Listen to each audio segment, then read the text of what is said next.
Assalamualaikum. How are you all? Hope you all are fine. Today we will learn phonetics. Open page number 1. Trace the path. We are going to trace the path out of this maze to help Puppy reach his house.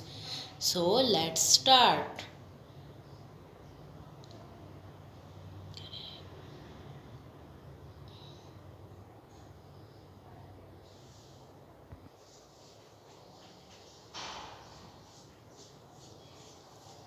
आप भी इस तरह trace करें अपनी book में और puppy को उसके हाउस तक पहुंचाएं। यस, हमने पपी को उसके हाउस तक पहुंचा दिया।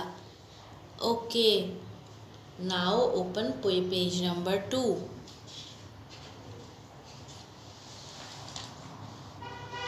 Join the dots to complete the picture.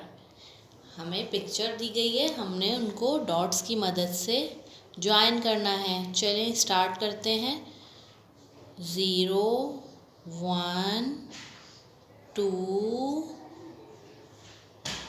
3 4 5 6 7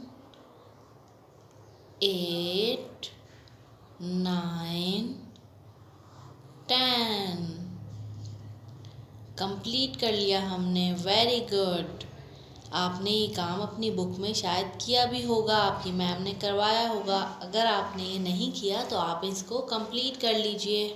अल्लाह हाफिज़।